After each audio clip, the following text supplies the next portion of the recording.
Hey, this is K-Rail, Chief Fitness Advisor for Pine Pollen Superfoods and Train for Longevity. And today we're going to talk about why you want to run barefoot. Well, first things first, when you run with a normal, regular running shoe on, especially these thick padded ones, and especially those ones that are like super thick in the middle, and I'm not going to mention brands, but I don't like those shoes at all. Here's what's happening. Every time you land, you have a tendency to have your heel hit the ground first. So your heel is going to hit, and then you're going to hit the ground like this with the rest of your foot. So that's called the heel strike. When you're running barefoot, you can't do a heel strike, because if you do, you're going to break your calcaneus, which is your heel bone. And that's bad news, obviously. So what you need to do is learn how to run with a forefoot strike so your toes actually hit the ground first. So those thick padded shoes, if you're hitting the ground like this with your heel over and over again, it's going to give you a false sense of security that you can get away with hitting your heel first every time you strike. Now, granted, you're not going to feel any pain or any discomfort in your heel when that happens, but the problem is you're still going to feel a lot of shock waves going through your whole kinetic chain, especially your ankles, your knees, your hips, your shoulders, and your neck, etc. And when you run like that over and over again, those padded shoes give you a false sense of security. And what ends up happening is you predispose yourself to injuries. IT band syndrome, knee injuries, knee problems, ACL injuries, the list goes on. And those are progressive over time, and then you eventually develop back pain, etc.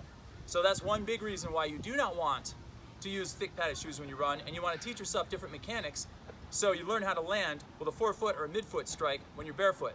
So one of the main benefits is all of that stress and all of that tension and all that pounding that you put on your joints is taken away when you run barefoot. So a lot of people think it's opposite, that when you run barefoot, you're going to get a lot of load and a lot of impact on your joints, but it's completely opposite.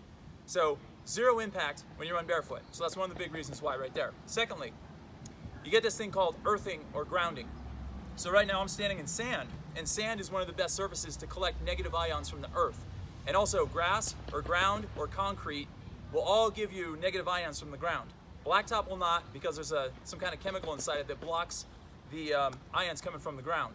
When you're doing earthing or grounding, you basically collect all these negative ions, and it puts your body into a kinetic charge where you go into homeostasis. So all your organs are going to be firing on all cylinders. Your body is going to be basically balanced from head to toe, inside and out, and your brain function is going to get better, etc. And that can also transfer over to higher energy levels as well. So grounding and earthing is masterful, great stuff. And if you're wearing shoes, you have a rubber barrier between your foot and the ground, and it's totally impossible to get earthing or grounding.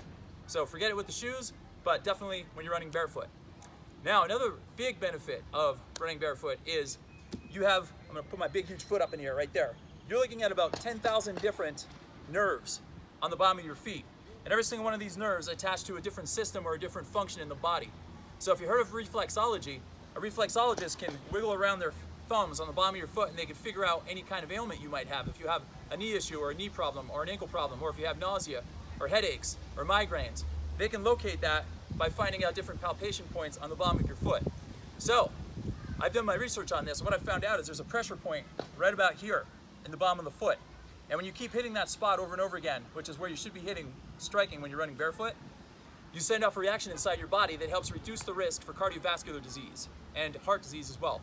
So I've been reading studies on that, and that you cannot get with a shoe. Even if you're hitting with a forefoot strike, you still have that barrier, and you're not triggering that pressure point in the bottom of your foot.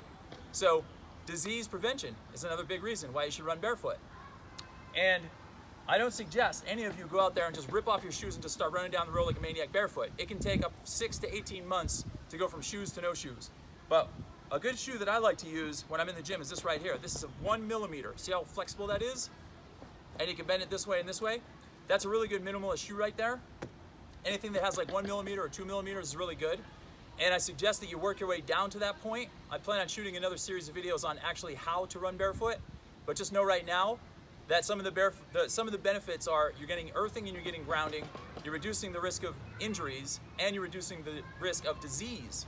So you have really good benefits going on right there, and that's plenty to use as motivation to eventually get to the point where you're running barefoot.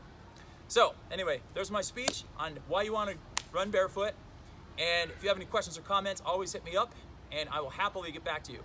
This is K-Rail reporting live, and I am the Chief Fitness Advisor for Pine Pollen Superfoods and Train for Longevity. Make sure to like and share our videos, and make sure to subscribe to our YouTube page. Till next time.